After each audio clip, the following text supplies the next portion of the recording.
Ronak Paul is a research scholar at IAPS, and his talk is examining the determinants and clustering of old age mortality in India. Ronak, please go ahead. You for Ronak? introducing me. Am I audible? Yes, you are. Please continue. Yeah. Okay, sure.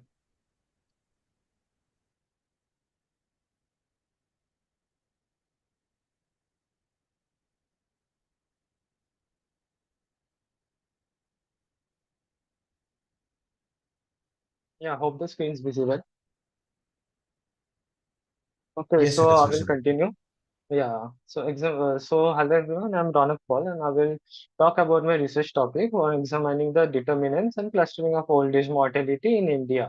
So basically, by old age mortality, what I define here is mortality occurring among older adults, that is people who are 60 years and above. And when I talk about clustering, here I mean is the unequal risks of mortality among older adults and not spatial clustering. So this is a brief outline of the presentation. So let's give you a background about why this research topic needs to be done, right? So, from the medieval period, from a historical perspective, you can see that the life expectancy of humans have grown from merely 25 years from birth to 70 years on average now world over. So, and throughout the morning, we have seen that the population of older adults are also expected to grow as per the UNFPA reports by 2050. So, till now, the studies or when you talk about human mortality, people focus on mortality during the early life, which affects the growth of population a lot. But as the population of older adults are expected to grow, like by 2050, the population of older adults is 80%, and most of them will be living in low and middle income countries. So, as the population of older is expected to grow, so the old age mortality is also a topic that's bound to come into the limelight. Now, when we have reviewed existing studies, we have seen that the majority of studies that have examined the determinants of old age mortality have focused on high income and developed countries, countries like Belgium, Israel, New Zealand, Spain, Taiwan, and the evidence in lower middle income countries are actually limited. One study that we found in Bangladesh actually examined that found that older adults who had an influential position in the family, like they were the head of the household, or they belonged to a nuclear family where they had more power over household affairs, actually had no old age mortality. Then another study from Ethiopia also found other determinants like older adults living in a rural area, or they belong to some ethnic group with some disadvantage as higher old age mortality.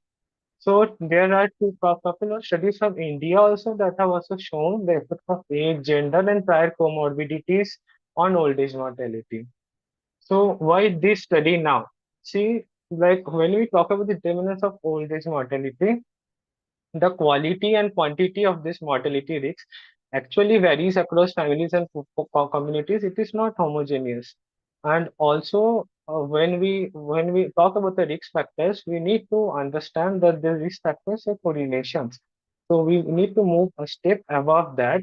We need to use some panel data, move a step above towards causality, and then see what are the actual risk factors adjusted after adjusting for inequalities at the family level or at the community level. So broadly saying, the objectives of this study are first, obviously, we see the risk factors of old age mortality. After adjusting for inequalities in risks at the family and community level, then we examine that, should policy interventions be focused at which level, at the family level or the community level, so that old age mortality risks can be mitigated. And then you also examine the sensitivity of the study estimates, which is important. So this is the data sets that I use. I have used the panel survey of the India Human Development Survey. They have conducted two rounds till date, one in 2005 to 6, the other in 2011, which actually says that, see, we surveyed these individuals from round one, and in round two, we could not follow up on this individual. So they provide like the individuals that are not followed up on round two, why they could not be followed up? Were they due to mortality? Were they because they migrated to another place? So we used the mortality information from there, merged it with the information of round one, and then performed this analysis. So as for the sampling strategy of ISDs, they employ a a stratified sampling design, and they covered all states and union territories of India except Andaman and Nicobar and Lakshadweep Islands. Further details are available from the user guides. So the final sample size of the study is basically 1,664 older adults across communities as well as families who are nested within communities. So these are the study variables. So basically, in large, we have included the outcome variables, old age mortality, and we have included person level, family level, and community level covariates. So when go to the statistical analysis, what we have done is that first we see like what is the actual incidence of old age mortality in India between the period from 2005 and 12, and then we also group it by gender and ages. Then the one thing that you need to also take into account is the data, the tracking sheet data, since there are observations lost to follow up. So that becomes a censored observation case. So we use survival analysis techniques here. So for bivariate analysis, we performed log rank test, and for multivariable analysis, we estimated a multi-level Weibull proportional hazard model. So why Weibull model? We'll be discussing in the next part. But the other thing is that in the we have three levels in the Weibull model. The first level is the individual itself, then there is family, and then there is community. And then we examine the heterogeneity in mortality risks, and also we estimate the sensitivity of these estimates to unobserved variable bias using the e-value method. So now I quickly move to the findings, and this, as you can see, say between 2005 and 12, almost like 39 older adults experience mortality out of every 1,000 person lived. And the estimates are also there by male, by gender, and by age in years. So a common trend that you can see is that the mortality at the higher ages are high, which is expected. And here also see the mortality among the male population, there's a gender bias, among the male population is higher.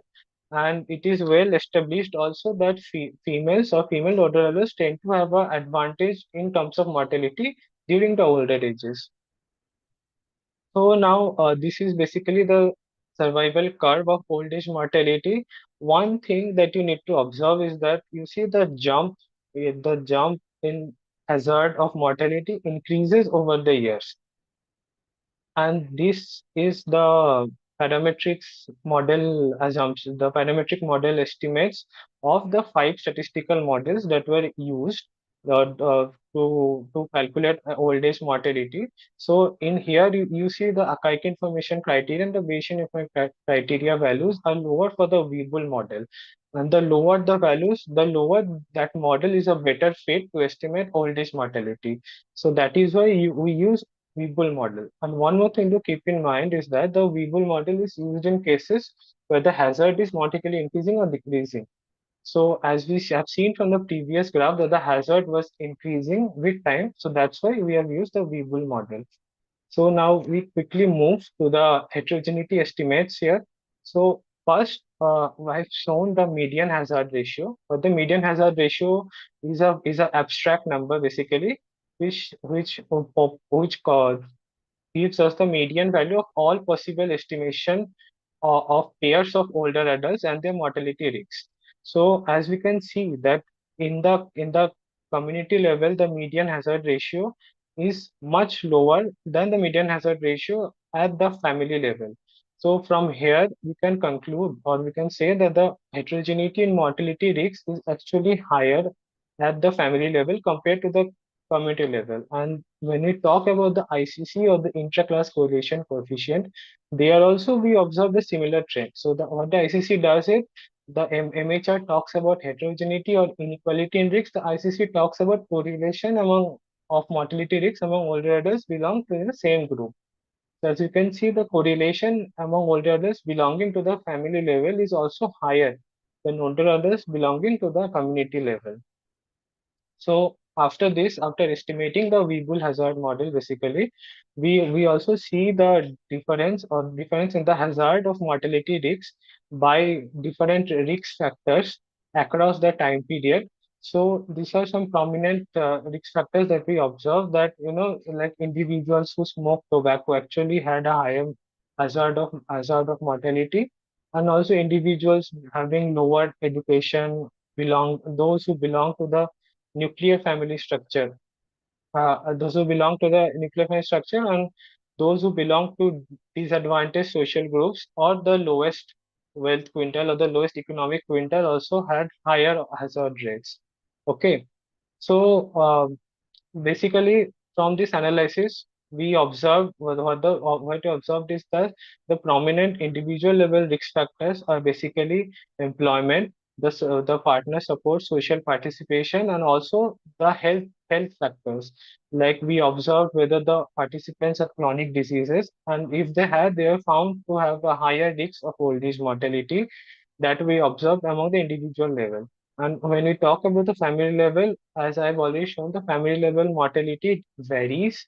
And also family level factors like their income level, poverty status, the social group that they belong to actually affect the lifespan of older adults.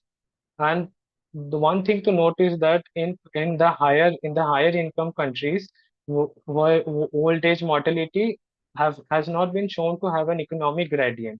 But in the case of India, as the case is, actually older adults belonging to the lower rung of society have a high economic gradient. This may be due to the prevalence of universal healthcare schemes in those countries, which is absent in India.